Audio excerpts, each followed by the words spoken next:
¿Qué tal? Muy buenos días a todos.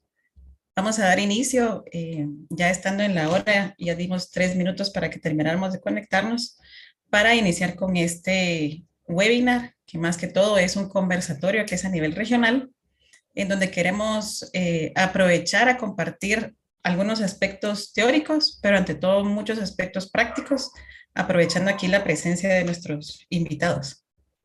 Entonces, para dar inicio, me presento, mi nombre es Astrid Domínguez, yo soy socia de práctica en Guatemala, encargada de las áreas penal y de cumplimiento dentro de esa área. Estamos aquí para, como les comentaba, platicar, conversar, compartir ideas respecto a la importancia del sistema de gestión antisoborno y básicamente el impacto positivo que este sistema tiene dentro de las empresas. Aquí también tenemos presentes y conectados a nuestro equipo regional de cumplimiento, que está conformado, además de mi persona, por Giovanni Hernández, Mónica Brenes, Daniela Matus, Joser González y René Guzmán. Y el objetivo, tenemos también aquí, como les decía, aprovechando aquí a O'Neill, que nos va a estar compartiendo aspectos prácticos de empresa, internos, para ir aumentando nuestro conocimiento y ya poniendo en práctica todo lo que hemos ido aprendiendo dentro de estos últimos tiempos, ¿verdad? Yo quería empezar con una definición de lo que es el tema de soborno. Aquí vamos a hablar mucho del sistema antisoborno, pero básicamente también haciendo énfasis en sistemas anticorrupción genéricos, como diría O'Neill, y uno de los temas más específicos que son como de los detectables es el tema del soborno.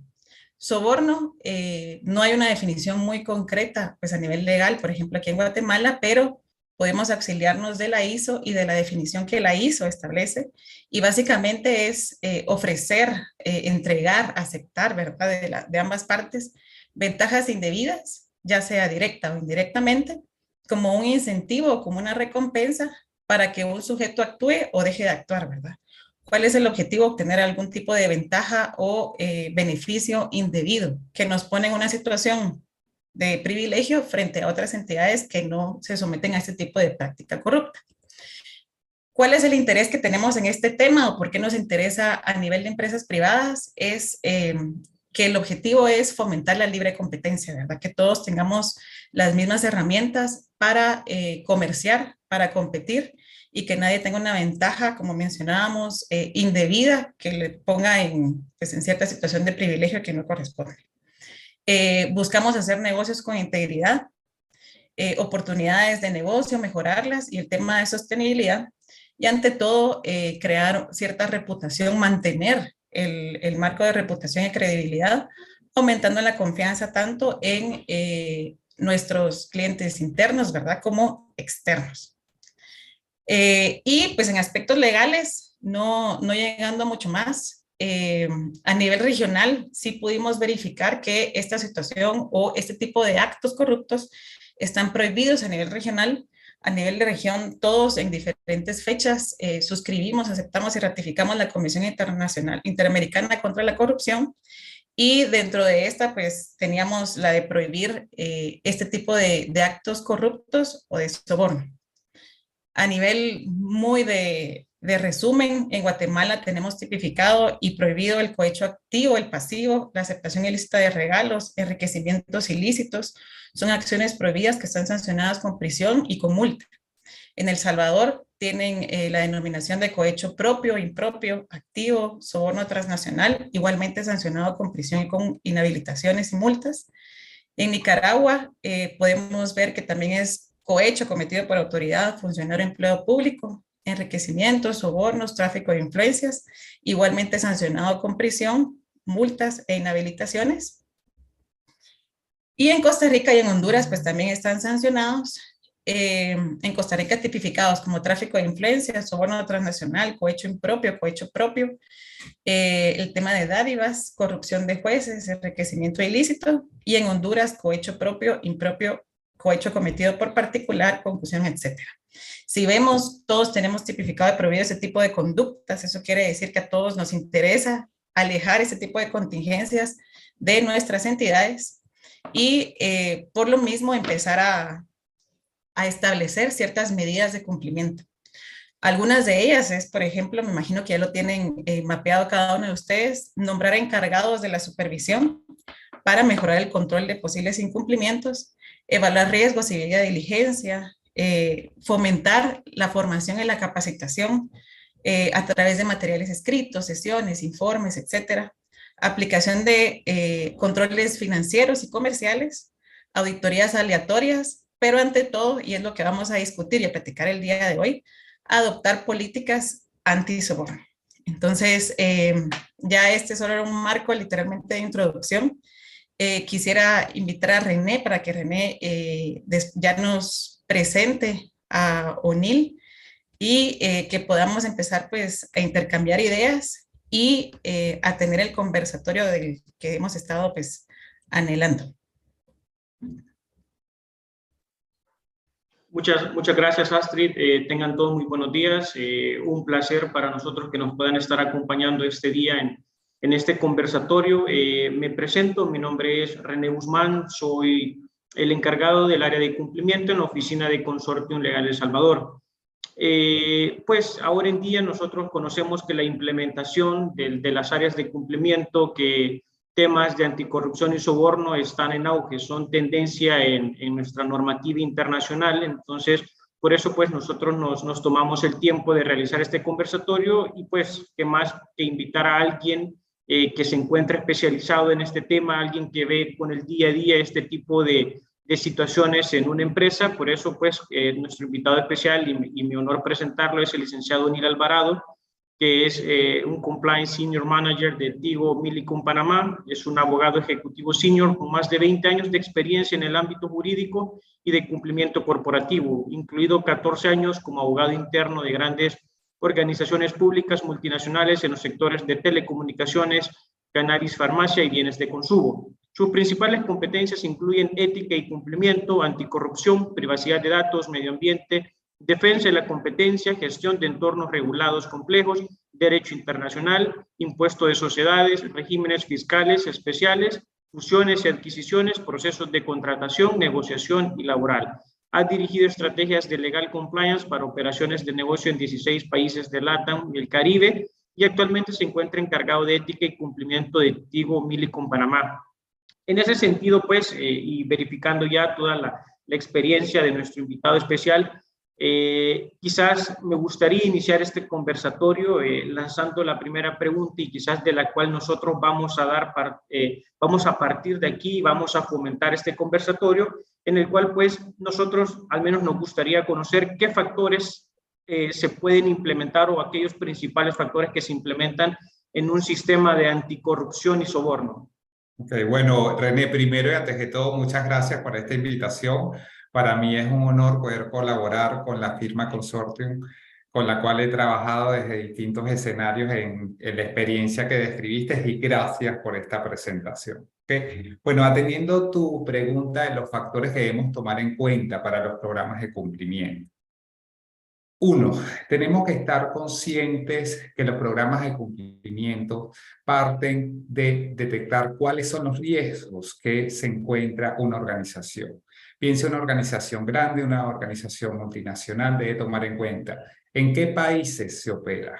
Además debe atender lo que es el riesgo del sector. Cuando nosotros hablamos de sectores de telecomunicaciones, cuando hablamos de la fintech, hoy en día que están tan, digamos, de moda, como organizaciones, cuando nosotros estamos hablando de empresas de construcción, empresas de consumo masivo, por supuesto que también tienes que considerar efectivamente en qué sector estás para determinar cuáles son esos riesgos que te encuentras expuesto. Si nosotros hablamos de países, la mayoría de la audiencia somos latinoamericanos, somos conscientes de nuestra realidad, en el entorno en el cual laboran o operan nuestras empresas, que operan en entornos y no son datos subjetivos ni son percepciones, sino son datos, por ejemplo, Transparencia Internacional, que lanza los índices de corrupción anualmente. Cuando hablamos de Honduras, cuando hablamos de Guatemala, cuando hablamos de de Panamá, inclusive estamos hablando de países que no se encuentran entre los mejores ranqueados. Hablamos de Nicaragua,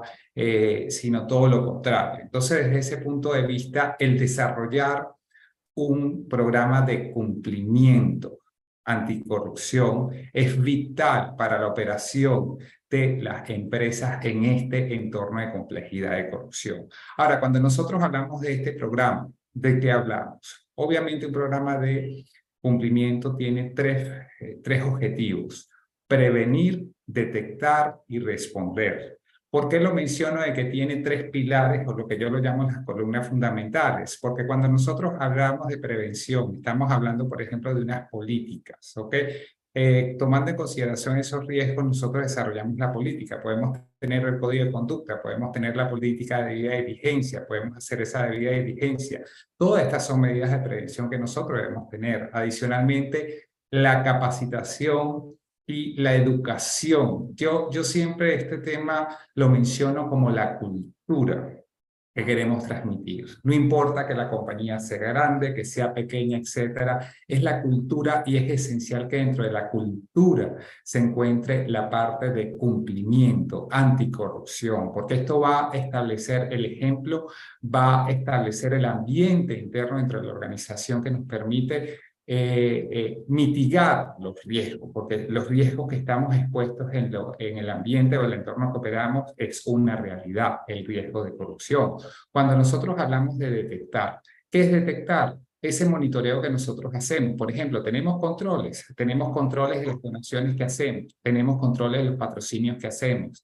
Es importante que ustedes, bien sea desde el punto de vista de la función que tenga una organización, o si eres dueño de una compañía pequeña o una compañía mediana, que tomen en consideración estos factores a los efectos de determinar el monitoreo. Ahí yo los invito no solamente a hacer ese monitoreo interno, sino también tener el apoyo externo, tener el apoyo de firmas de abogados, tener el apoyo de esos assessments, esas auditorías que te permitan también hacer un assessment o retar también los controles que puedas tener como organización.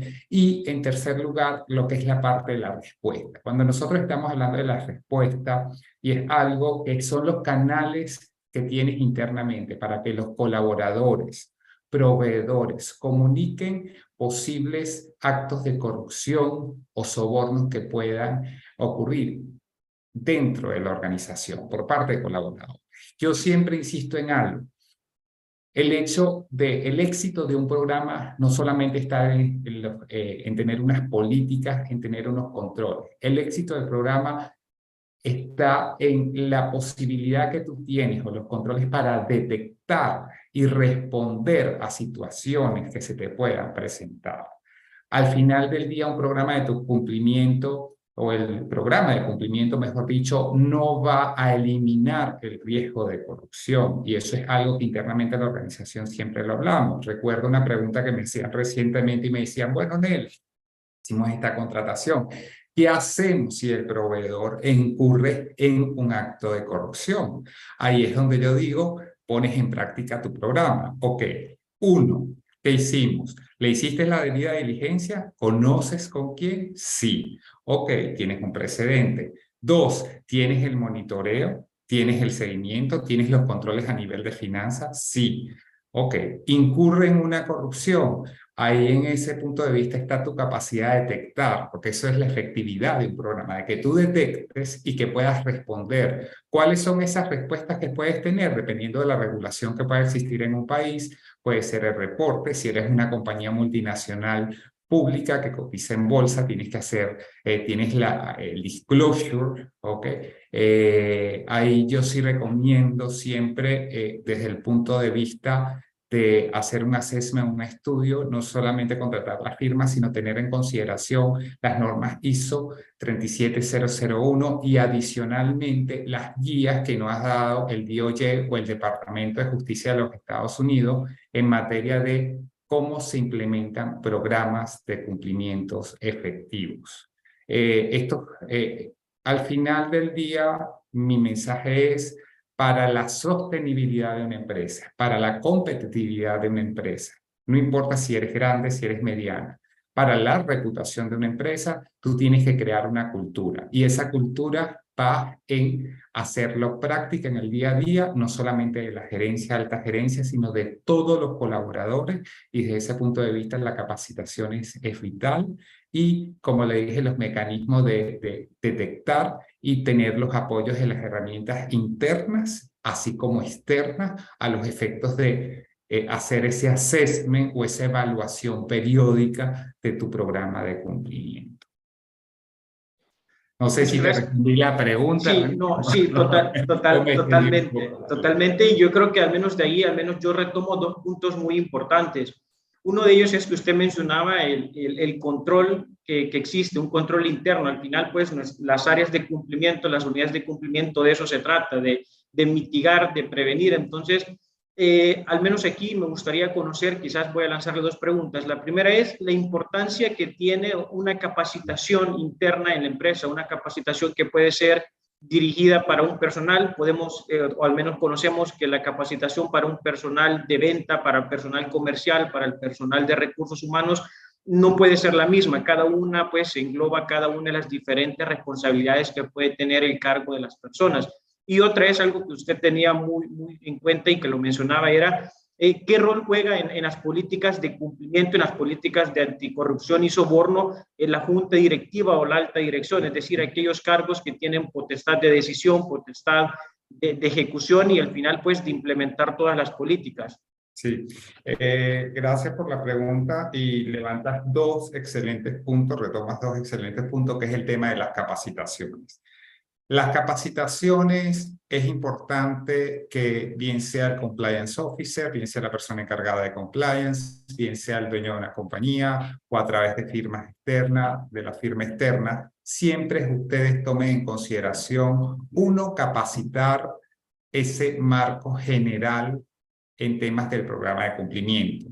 Es decir, el código de conducta, las políticas anticorrupción, la política de conflictos de intereses, etcétera, tiene todo ese marco general dentro de la organización. En segundo lugar, como bien los decía, esas capacitaciones no pueden ser iguales a todos.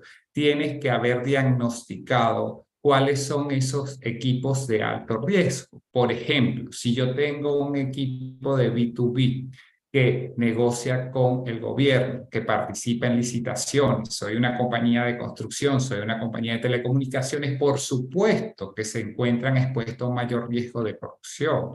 El equipo de compras también, porque no solamente hablamos de soborno de corrupción de funcionario público, también de soborno privado, ¿ok? O sea, también es esencial un equipo de riesgo. Cuando nosotros hablamos de una alta dirección, ya vamos a entrar en ese tema, también es un equipo de riesgo porque al final del día son los que toman las decisiones y los que tú tienes que acompañar. Entonces, en esas decisiones, para tomar las mejores decisiones y hacer las cosas de la manera correcta. Entonces, allí es importantísimo que diagnostiques cuáles son esos grupos y en base a ello poder hacer las capacitaciones dirigidas. Mis recomendaciones a nivel de capacitaciones, no solamente digan cuál es la política, pongan casos prácticos. Existen muchísimos materiales que tenemos públicos, existen muchos recursos de casos que han ocurrido en organizaciones. Tenemos el caso de Brecht, tenemos el caso, por ejemplo, de la FIFA. Tenemos el caso que ha estado en diferentes etapas envuelto en diferentes investigaciones de corrupciones internacionales con una visibilidad y también yo les recomiendo que se busquen casos específicos de los países. Yo creo que eso es una forma de transmitirle a sobre todo a la gente que participa directamente y tiene esa interacción con funcionarios de gobierno, que es una realidad, no solamente es algo que está escrito. Eso es importantísimo. En segundo lugar, la capacitación es no solamente como una buena práctica, extenderla a proveedores de alto riesgo. ¿Qué llamamos nosotros proveedores de alto riesgo? Aquellos proveedores que interactúan, por ejemplo, con funcionarios públicos. Estos proveedores que necesitan estar obteniendo permisos, licencias, etcétera, para sus operaciones. Desde ese punto de vista es importantísimo que ustedes le hagan primero la debida diligencia y además le extiendan las políticas. Por ejemplo, como bien mencionabas, trabajo para Tigo Milico Panamá, que es una compañía en la cual me siento muy orgulloso de trabajar, que tiene un programa de cumplimiento muy fuerte, y no solamente un programa de cumplimiento dirigido a educar, a practicarlo, sino mantener un discurso cónsono y además a nivel de práctica. Y una de las prácticas que nosotros hemos adoptado en muchas compañías es la capacitación de esos proveedores externos, que nos permite a nosotros extender, inclusive a través del código de conducta de los proveedores o de terceros, que extender esas obligaciones de cumplimientos y de las que establecen las políticas, no solamente a lo interno, sino también a lo externo. Eso es importantísimo hacerlo. En segundo lugar, la segunda pregunta que me hacía es en cuanto al rol de la junta directiva o alta gerencia. Aquí esto es esencial dentro de toda organización, lo que llamamos en inglés el tone at the top. Es decir, el ejemplo que tú puedas dar como de alta gerencia, de junta directiva, el ejemplo, el discurso que tú mantengas, las prácticas que tú hagas. Por supuesto que eso va a determinar la cultura dentro de la organización y es uno de los aspectos que inclusive, como mencionaba anteriormente, el memorándum de la DOJ, que fue actualizado en enero de este año, de los mejores o el assessment que se hace sobre los programas de cumplimiento, que toma mucho en consideración de cuál es ese discurso, de qué se habla, cuáles son las prácticas a nivel de las juntas directivas. Una de las prácticas también que se han estado implementando a los efectos de involucrar a la junta directiva y a las altas gerencias y por supuesto a las compañías multinacionales que tienen operaciones en distintas regiones, es incluir dentro de los KPIs o de los indicadores KPIs de cumplimiento. Por ejemplo, el porcentaje de capacitación que tengas de los colaboradores internos, el porcentaje de capacitación que tengas de los terceros, las declaraciones de conflicto del porcentaje de colaboradores de conflictos de interés, etcétera. De hecho, y no es una información confidencial, es una información pública. De hecho, en Tigo, Millicom es una de las prácticas que nosotros tenemos y que ha sido muy efectiva, porque de esa manera no solamente lo practicas, sino puedes evidenciarlo. Y ahí sí voy a tocar un tema que es importante, que cuando hablo de evidencias, es importante documentar todo esto que nosotros hacemos, tanto las capacitaciones como el tone at the top, las comunicaciones que nosotros compartimos internas y externas en materia de antisoborno y anticorrupción. ¿Por qué? Porque como les decía anteriormente, nosotros tenemos el riesgo de corrupción no se elimina, se mitiga, se reduce. Y en el caso que te veas involucrado en una situación, ¿cuál es tu mecanismo de defensa? Precisamente esa documentación. Si viene un tercero, un proveedor, y comete un acto de corrupción con motivo de los servicios que te está prestando a la compañía, ¿cuál va a ser tu defensa? Yo le hice la debida diligencia, nosotros le hicimos la capacitación, tiene un contrato de enforcement y ahí viene tu capacidad de respuesta y de obligaciones del reporte, etcétera, que es debido. Entonces, por eso les digo que los programas de cumplimiento, y eso siempre lo enfatizo, lo reducen, mitigan, establece la cultura o establece parte importante, una cultura de sostenibilidad de una empresa. Y sin duda alguna es lo que creo que, si bien no somos un área que damos los números, es un área que que fortalece la sostenibilidad de los negocios que hace cualquier empresa en sus operaciones. Muchas gracias, O'Neill. Es sumamente importante conocer todo esto. Al final, en muchas regulaciones de la región, me pongo el caso en El Salvador, la importancia pues de que el órgano de mayor jerarquía conozca de todas las políticas que se están adoptando en temas de cumplimiento, en temas de nombramientos de las personas que ejercen el control y la supervisión de estos cargos. Y por eso al menos era sumamente importante pues para nosotros, y también exponer la importancia que tiene que la junta directiva, que la alta dirección conozca esas políticas. Quizás también vinculado con esto y con lo que tú mencionabas, con temas de capacitaciones, que al final es mitigar todos aquellos riesgos a los cuales se encuentra expuesta la empresa, la compañía. Me gustaría conocer también a qué tipo de riesgos se puede enfrentar una compañía en el caso de no tener un sistema de gestión antisoborno, anticorrupción. Nosotros sabemos que pues ahora en día también muchos clientes, muchos proveedores se están adoptando. Hay clientes que por sus políticas internas tienen metodologías que tienen que completar cada uno de los clientes que tienen con ellos, certificaciones de antisoborno, de anticorrupción que ellos también se tienen que completar. Entonces, al menos a mí me gustaría saber los riesgos en los cuales se encuentra expuesto una compañía en el caso de un programa que no sea eficiente y a su vez también quizás el otro lado, ¿verdad? La ventaja que me produciría tener un sistema de gestión antisoborno y corrupción. Déjame hablar de lo bonito primero y después de lo más difícil. Cuando hablamos de las ventajas, mira, sin duda alguna uno lo que es la parte de la sostenibilidad.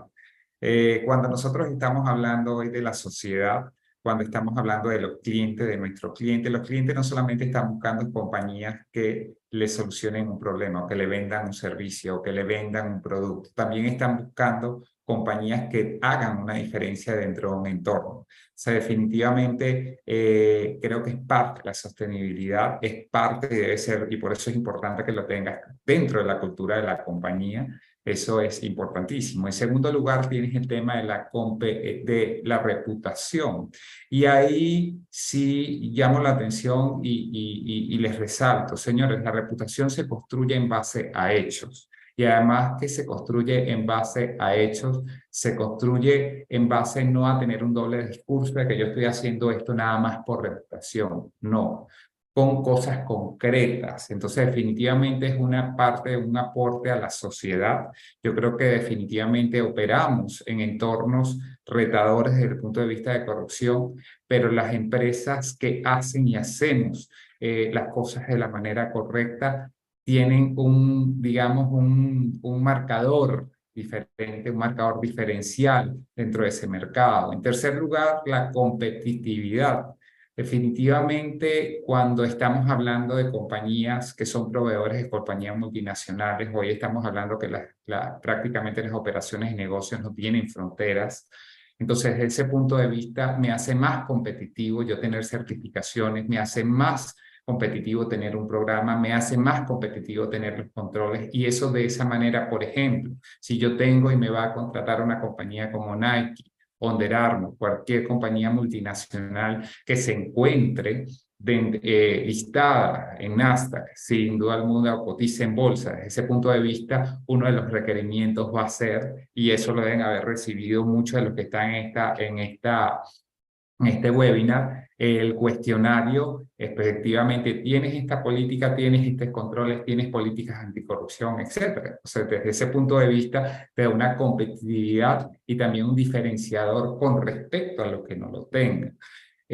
Cuando nosotros hablamos también y ahí sí lo digo desde el punto de vista no solamente de empresas, sino de personas, yo siempre he dicho lo bueno somos más, las personas corruptas no son la mayoría, pero definitivamente hacemos una diferencia en un entorno social de nuestros países. Cada vez que he tenido la experiencia de dar capacitaciones a terceros en entornos en países, inclusive como Honduras, en países como Haití, me recuerdo una vez que tuve la oportunidad, que es un país que los índices de corrupción son altísimos, definitivamente uno de la retroalimentación que recibes es precisamente qué grato escuchar que una compañía opera con esos principios y esos valores, porque estamos hablando al final del día de valores. Ahora, ¿qué riesgo nosotros abordamos?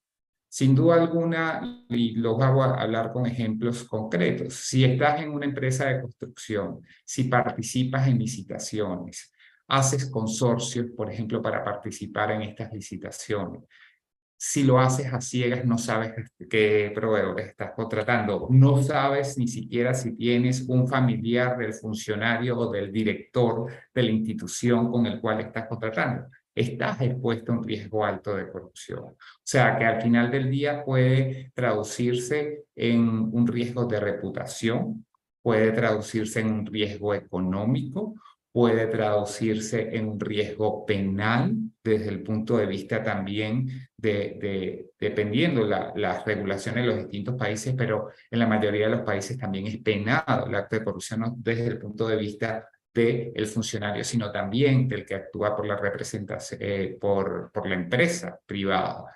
Y en ese sentido, yo siempre rescato y llamo la atención que hoy en día las entidades encargadas de hacer el enforcement o reforzar, ejecutar estas leyes anticorrupción no están buscando sancionar a empresas, sino están buscando sancionar a personas dentro de la empresa, porque al final del día los delitos no lo comete la empresa, sino las personas. Por eso es la importancia de un programa donde tú prevengas, ¿ok? El acto de prevenir, tengas la capacidad de detectar y tengas la capacidad de responder en el peor de los escenarios que ocurra un caso de corrupción o de soborno. Entonces, desde ese punto de vista, son riesgos reales. Llamo la atención, empresas como Odebrecht, empresas como Ericsson, por ejemplo, que han estado expuestas a distinto en su historia, compañías como Avon, y hoy en día también, por ejemplo, cuando nosotros vemos la mayoría de los casos por el FCPA o la Ley Anticorrupción Americana, se están dando a través de terceros todos estos temas de sobornos, ¿ok? Por eso yo siempre resalto, son riesgos reales. Si ustedes revisan efectivamente las estadísticas, inclusive compañías y personas juzgadas y sancionadas en los Estados Unidos por actos de corrupción en el extranjero. Uno de los casos es Odebrecht. Tenemos también aquí un caso de SAP. ¿Okay? En Honduras creo que también existen casos, en Guatemala existen varios casos, inclusive en Costa Rica, que es el país que mejor rankeado, o sea, que tiene menos, un índice de corrupción menor en Centroamérica, también existen casos de penalización. Entonces, desde ese punto de vista, digamos, tiene el riesgo de corrupción es real. ¿Okay? Desde el punto de vista económico, desde el punto de vista reputacional, desde el punto de vista operativo, porque una investigación también de corrupción puede inclusive interrumpir tus operaciones, y desde el punto de vista de sostenibilidad de una empresa de cara al cliente. Muchas gracias, Sunil. De suma importancia lo que mencionaba, y quizás aquí también pues me gustaría conocer, pues nosotros sabemos que ahora en día la dinámica que existe en la sociedad, hay nuevas tecnologías, existen nuevos apartados en los cuales se puede dar la corrupción. Entonces, al menos a mí me gustaría conocer dos puntos de vista de parte de usted. Uno de ellos es la regularidad con la cual yo puedo actualizar mi programa de gestión de anticorrupción y soborno, con qué regularidad, si es algo por meramente una política interna que yo lo digo, lo voy a actualizar cada año, o por ejemplo, si yo he cambiado algún factor de riesgo que tengo identificado, si ha sido por zona geográfica, si ha sido por una entidad, etcétera. Y otro de eso es también que es de suma importancia, pues, que nosotros sabemos que nosotros implementamos, pues, que las unidades de cumplimiento implementan programas, implementan políticas, pero también que si existe la obligación y que si estas están sujetas a una revisión, a una auditoría interna, a una auditoría externa, a un sistema de control interno, pues que aquel tenga las facultades de revisar todas las políticas que se estén cumpliendo. Mira, los programas de cumplimiento son dinámicos, no son estáticos. Uno, y resalto el programa de cumplimiento, no solamente estás hablando de las políticas, estás hablando de las políticas, de los controles internos, de los mecanismos de respuestas, por ejemplo, de las líneas de investigación o de los canales de notificación de irregularidades que tengas internas. Entonces, desde ese punto de vista, uno, siempre es importante el tema, como bien mencionabas, de la auditoría interna y externa. Yo siempre recomiendo de tiempo en tiempo que inclusive tengas no solamente la auditoría interna, sino externa, que te da la capacidad a ti de que un tercero objetivamente pueda darte recomendaciones desde el punto de vista de prácticas, o buenas prácticas implementadas por otras compañías, etcétera. Eso es importante. En segundo lugar, tienes el tema de la tecnología. Como bien lo mencionabas, a través de la tecnología, por ejemplo, tú tienes la fintech. Hoy en día, la fintech es uno de los mecanismos, y por eso las fintech, de no ser reguladas, cada vez los países están y los reguladores están buscando la manera de regularlas de una u otra forma a un entorno, porque no son compañías financieras per se, pero muchas tocan esa línea gris. Es importante de que tú siempre veas cuáles son tus sistemas. ¿Son los sistemas apropiados que yo tengo? ¿Son los sistemas para ver las personas sancionadas? ¿Qué tipo de cliente que yo tengo? Porque las fintechs son utilizadas o han sido utilizadas como mecanismo o tienen un riesgo mayor en el tema de lavado de dineros, ¿ok? Exactamente y específicamente en cuanto a riesgo de cumplimiento se llama. Entonces, desde ese punto de vista, esto es dinámico. Yo siempre recomiendo que se hagan auditorías internas y externas a través de firmas externas. Eso es importantísimo, de manera que puedas tener una voz objetiva. Y en segundo lugar, yo siempre digo de que tienes que retarte a ti mismo. Tienes mecanismos, por supuesto, y tienes, como te decía, el memorando del DOJ, tienes las normas ISO, etcétera, pero no solamente las políticas, sino las prácticas y los controles internos que tengan. Eso es importante, la capacidad de respuesta que tú tengas, las capacitaciones que tienes. Eso es algo que es una revisión constante. Tú siempre debes revisar también en el caso que tengas establecidos los KPI, porque a través de los KPIs tú te puedes que les establezcan no solamente a la alta gerencia, sino las gerencias tanto de cumplimiento como de auditoría, etcétera, de que siempre esté presente, inclusive recursos humanos, que siempre esté presente la parte de cumplimiento. Y es una revisión constante, tanto interna como externa. Como lo dije desde un inicio, esto no es estático, es dinámico. Ok, gracias. Yo creo que también, pues, aquí es donde al menos me gustaría realizar la otra consulta y creo que va muy encaminada con una consulta que nos realiza alguien de los presentes. ¿Cómo podríamos manejar un evento de corrupción cuando las personas que lo hacen son las mismas encargadas de evitarlo? Y aquí también, pues, pongo en sintonía y de la mano aquellos mecanismos que existen para que yo pueda reportar. Si yo estoy, o al menos yo soy empleado de una empresa, o al menos desde el área de cumplimiento, ¿qué mecanismos puedo yo adoptar? Nosotros conocemos que existen canales de denuncias, investigaciones internas, pero pues nos gustaría conocer más a profundidad que usted nos podría ampliar en este término. Mira, excelente pregunta, porque yo creo que uno de los retos es cómo yo, digamos, cómo yo soy juez y parte. Ok, exactamente. Entonces, desde ese punto de vista, lo que hay que tener cuidado en el momento que tengas el programa y cuando tengan los programas y los canales de denuncia, es que tú siempre puedas, inclusive a la persona encargada de implementarlo, tú tengas una última vía. Generalmente es la misma junta directiva. Si yo tengo, por ejemplo, compliance officer que está involucrado en actos de corrupción, yo no voy a ir donde el compliance officer. Si yo tengo la persona encargada de compliance que está en los actos de corrupción, yo no puedo ir, por supuesto, o sea, es absurdo. Entonces, desde ese punto de vista, lo que es importante tener en los programas de cumplimiento y en estas políticas de reporte, siempre diferentes figuras y diferentes actores. Entonces, allí creo que es importante el tema de la transparencia. ¿Por qué? Porque al final del día, como yo lo bien decía, tenemos las evidencias, tenemos una cultura dentro de la compañía, tenemos distintos actores, pero dentro de la cultura de la compañía, si tú inyectas la transparencia, si tú estableces esto es nuestra cultura, es muy difícil que eso ocurra.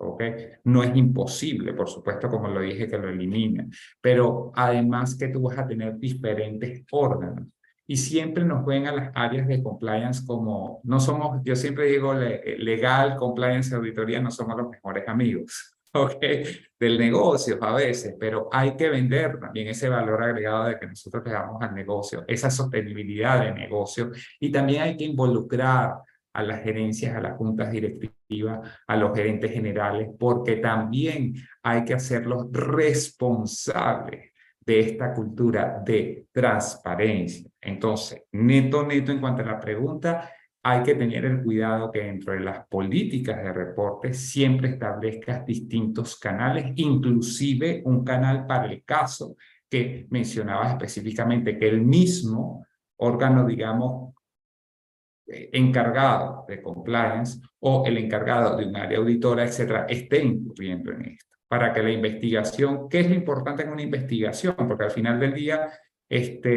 tú haces una denuncia y es una presunción, porque ahí vamos a hablar dos temas que siempre lo digo, no solamente está el hecho de serlo, sino también parecerlo, y a veces puede haber una percepción, ¿ok?, de corrupción cuando no la existe. Por ejemplo, esta persona puede estar incurriendo en un acto de corrupción, puede haber una percepción, pero resulta que esta persona hizo la declaración del conflicto de interés, no se involucró en la contratación de un proveedor para su área dentro de la compañía, sino lo hizo un tercero, pero de repente lo ve un tercero dentro del, o sea, otro colaborador dentro de la compañía y dice, no, pero es que está trabajando para esa área una compañía que el dueño es el primo, pero él no estuvo involucrado, tuvo una decisión. Por eso yo creo que es importante que tengas las políticas. El tema de conflicto de intereses, y no lo había mencionado antes, es importantísimo, ¿ok?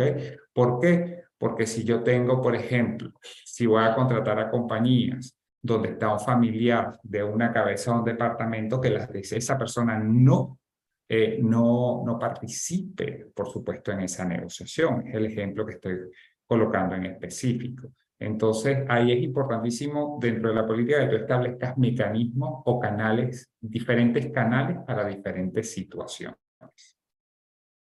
Muchas gracias, O'Neill. De suma importancia todo lo que usted mencionaba, y quizás también aquí pues aprovecho para lanzarle la siguiente consulta que nos hacen nuestros presentes, que dice: ¿cómo pueden los trabajadores confiar en la alta gerencia si los métodos para gestionar el antisoborno no funcionan?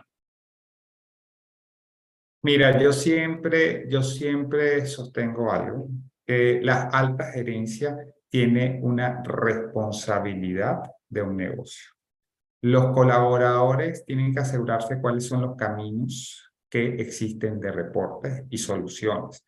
Al final del día, nosotros como colaboradores también tenemos que ser responsables de decidir para quiénes queremos trabajar. Y por eso mencionaba la importancia del top at the top. Si no tienes una alta gerencia que no solamente que con altos valores y estándares de ética y cultura quiere ser parte de esa organización, hazte la pregunta también. Que por eso yo creo que una de las cosas determinantes es, y lo decía, es el aporte que nosotros hacemos a la compañía, es el aporte que nosotros hacemos a la sociedad y el aporte que queremos tener dentro del entorno en el cual vivimos. Y creo que es una de las cosas que es importante. En segundo lugar, y si quiero resaltar, es siempre importante entre las organizaciones detectar a esas personas claves que tienen esos principios y valores. Porque de repente tenemos una percepción, tienes una alta gerencia que actúa de esta manera. Pongámonos en los zapatos de las personas que trabajaron para Odebrecht, por ejemplo.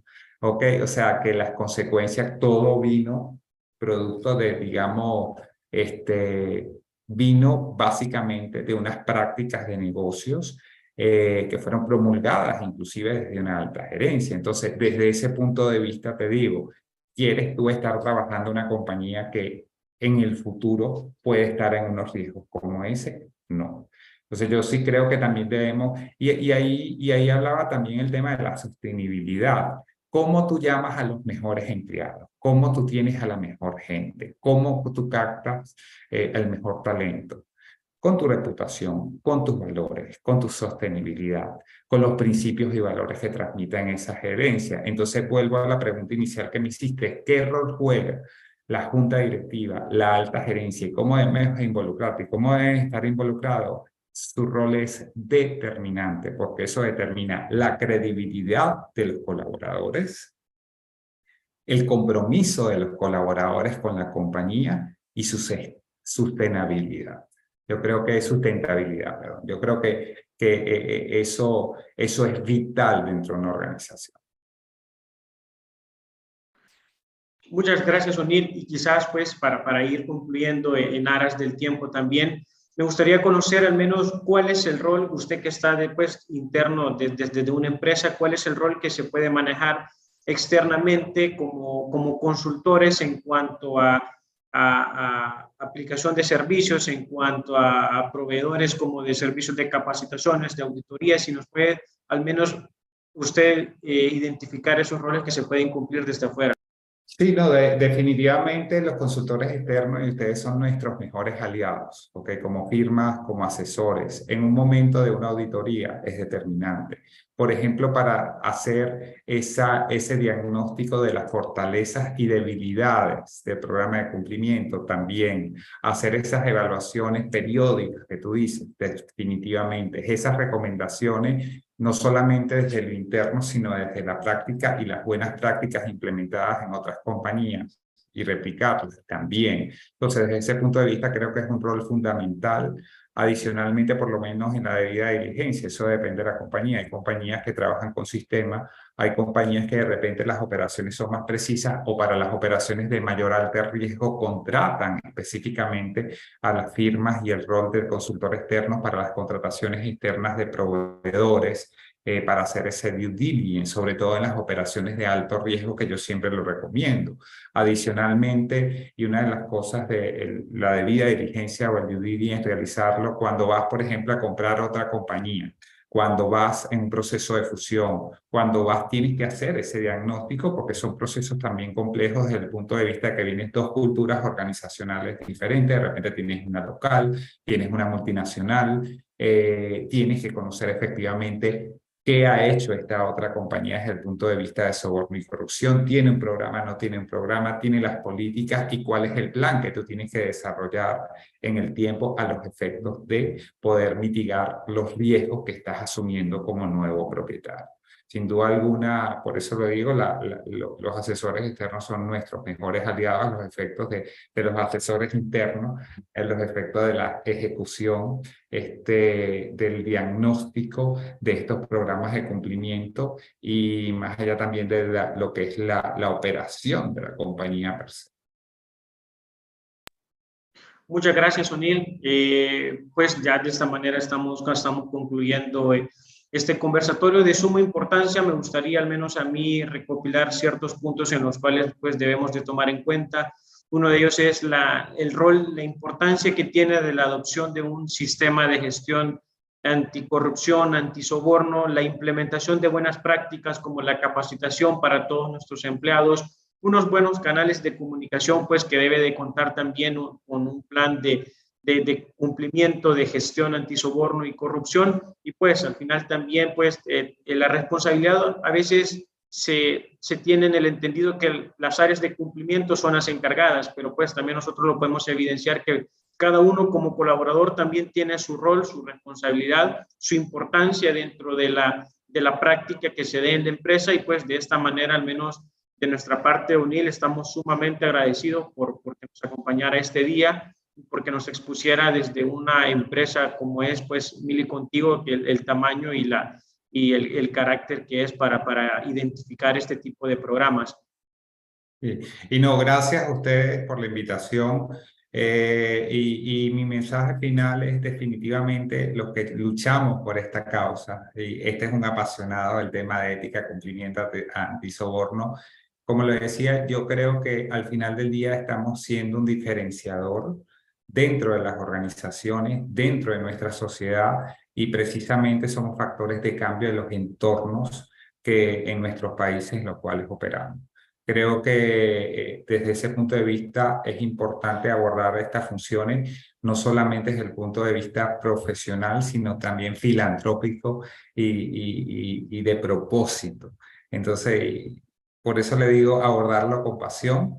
Se está haciendo la diferencia, se hace la diferencia. Yo creo que definitivamente, y como bien mencionabaste al principio, existen marcos regulatorios en todos nuestros países. No mencionaba Panamá porque entiendo que ustedes no tienen acá sede, pero en Panamá también tenemos unas fuertes regulaciones en materia de anticorrupción, entonces, y en materia de contrataciones públicas, etcétera, y en distintas regulaciones. Y desde ese punto de vista, creo que todos y cada uno que aportamos, estamos haciendo el aporte a nuestros países, y quizás en nuestros días salgamos de esa lista roja, como yo lo llamo, lista negra, y que desde ese punto de vista podamos también sentirnos orgullosos de ese granito de arena, de que cada uno de nosotros, como bien lo decía René, como colaborador, como asesor, como líder interno, podemos aportar.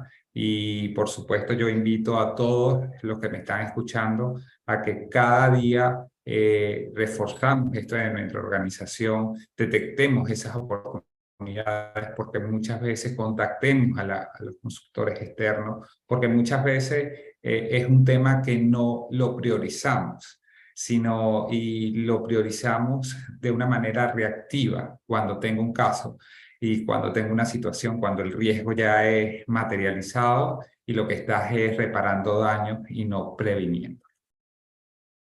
Yo también aprovecho que quedan 3 minutos, pero para agradecerle a O'Neill, sinceramente, yo creo que es distinto ver la práctica, ¿verdad? Y como tal vez dentro de toda la conversación se manifestó, o sea, uno genera no solo mejor reputación, más valor, sino que también más negocios.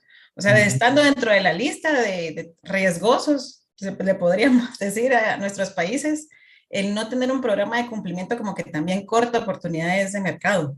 Entonces, no es solo en aspectos teóricos como que uno quisiera ser como idealista, sino que ya en la práctica, entiendo yo, el propio mercado lo va exigiendo. O sea, tal vez ya no es el Estado, o el Estado se ha quedado muy atrás o es como muy lento para hacer este tipo de requerimientos, pero el mercado que es tan dinámico ya lo va requiriendo y en la medida en que vayan haciendo visible el tema de que se tienen programas de cumplimiento, entiendo yo, que mejoran esas oportunidades. Entonces, sí, muy agradecida, sinceramente, porque hayas aceptado nuestra invitación para estar con nosotros y más que todo por todo el conocimiento que nos has dado. Y definitivamente, pues vamos a estar en comunicación constante para que nos sigas ayudando. Creo que Perfecto. todavía hay una pregunta que te quitamos 1 minuto más para que René te la plantee y así ya te dejamos ir. Hola, sí, mencionan, el sistema de gestión antisoborno y corrupción podría ser adoptado también por el comité que la UIF indica que debes de tener como empresa. Pues quizás como para ponerte en contexto, Neil, en algunas regulaciones, como por ejemplo en el caso del Salvador, la Unidad de Investigación Financiera, a través de distintas regulaciones, de adopciones de leyes, establece que las empresas, o al menos sobre todo las entidades financieras, deben de adoptar ciertos comités de prevención de cumplimiento, pero creo que al menos la pregunta va encaminada pues también para aquellas entidades que no están o al menos que no son reguladas por el sistema financiero, que sabemos que son los pioneros en temas de cumplimiento. Si también el sistema de gestión antisoborno y corrupción podría ser adoptado por el comité, o al menos se podría adoptar un comité específico para este tipo de asuntos. Y excelente reflexión, porque esta es una práctica, si nosotros lo vemos con compañías multinacionales grandes, es una práctica de que tienes un comité de ética o de ética y cumplimiento. Estos comités de ética y cumplimiento son los que desarrollan las políticas, los que desarrollan también las directrices, los que ven las oportunidades, los que analizan los KPI, etcétera. Para algunas empresas inclusive es obligatoria, por ejemplo, para las que cotizan en bolsa en los Estados Unidos, también en Europa, son obligatorios tener estos comités. Y estos comités, por supuesto, dependiendo de la compañía grande, mediana, etcétera, local, también como buena práctica está siendo adoptada. Y no necesariamente tú tienes que tener expertos de ética, tú puedes tener como esos miembros de comité, por ejemplo, a miembros de firmas externas, lo puedes tener tú, y siempre es bueno tener un mix entre internos y externos a los efectos de que el comité sea objetivo y transparente, como lo mencionaba anteriormente, el tema de la transparencia, y creo que es una buena práctica que es muy recomendable.